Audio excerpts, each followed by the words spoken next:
Hare Krishna, my dear friends. Welcome to another episode of Ashro Bhagavata. I wanted to share something that really surprised me.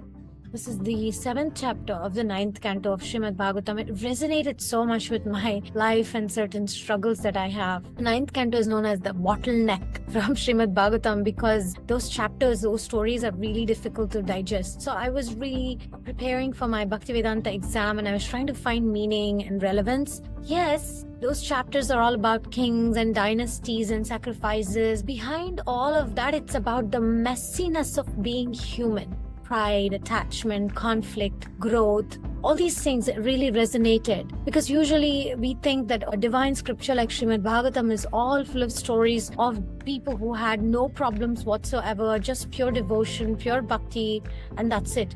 But actually, if you study the 9th canto, you actually see so many struggles. These are not just ordinary kings. These were the ones who come in the line of Lord Rama and Lord Krishna's lineage. They were the ones who made it possible for Lord Ram and Lord Krishna to come. Okay, so here are some lessons that really struck me deeply, and not just as a student of the scripture, but also as someone stumbling along the spiritual path just like you, perhaps. So this is a story from the dynasty of Mandata. So one big lesson, and then there are sub-lessons in this. Pride can make you aim for heaven and end up hanging in between, literally. So this happens literally to this king known as Trishanku. So basically he wanted to go to heaven, wanted to go to heavenly planets, and he wanted to go in his particular body. So he didn't want to go by surrender or by Lord's grace. He wanted to go by force and by pride. So what happened? He ended up suspended in the sky, literally. So head down, neither on earth nor in the heaven. And jokes apart, psychologically, that's me sometimes. I remember times when I was trying to prove myself, maybe in service, maybe in relationships, doing things to people please so that I can be the center, so I can control the subtle aspects of control. And externally saying for Krishna, but secretly hoping that somebody would clap for me. I wasn't grounded. There have been moments, I still go through that. Probably catch myself a little bit more than in the past, but really like floating in ambition. And the result was exhaustion, confusion, feeling stuck, just like Trishanku, neither here nor there.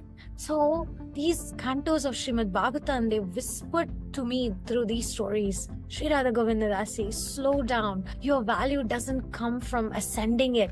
It comes from surrender. You can't be spiritually the great speaker, the great teacher without actually having something of substance. And pride can make you aim for heaven, but then leave you stuck in the mid-air. So the Trishanku story, all the times, I have tried to ascend spiritually, but out of my ego and not out of my devotion. Just maybe internally my motivation, every time it has been wanting recognition, not really truly seeking for that realization, wanting to be someone in the spiritual circles, not truly hankering to be at the lotus feet of Krishna. All these moments really flash to me as I'm reading these chapters, and it's very humbling. Bhagavad Gita 3.6, it says one who can restrain the senses but keeps dwelling on the objects of desire is called a pretender, mityachara. So the pretending spiritualist is more dangerous than somebody who is outright a materialist. And so I was looking at all those stages in my life where I was doing it, and it's only because of the causeless mercy of my spiritual master and association of devotees that even in those moments of false renunciation, because of being in touch with those devotees, still floating. So it's like the truth is externally renounced, but internally still floating head down. Those are the situations. And there is a beautiful song by Purandara Dasa. I mean, beautiful in the sense of the melody and everything. And the points are really pricky. Nanu nannadu yamba ನರಕದೊಳಗೆ ಬಿದ್ದು ನಾನು ನನ್ನದು ಎಂಬ ನರಕದೊಳಗೆ ಬಿದ್ದು ನೀನೇ ಗತಿ ಎಂದು ನಂಬಿದ ದಾಸನ ಮೇಲೆ ಇನ್ನೂ ದಯ ಬಾರದೆ ದಾಸನ ಮೇಲೆ.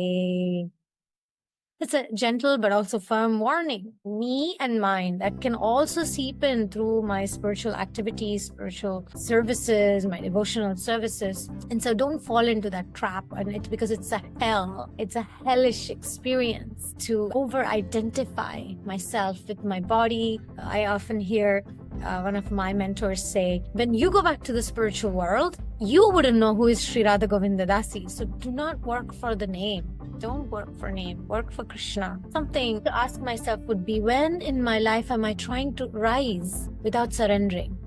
Especially in spiritual realms, it's not possible to rise truly and progress truly without that surrender, without allowing the Lord to take control. So this is a question to ask. So if you like this video and you found something useful, comment below and say rise, or you can say surrender. You can comment below, rise and surrender. Thank you very much. Hare Krishna.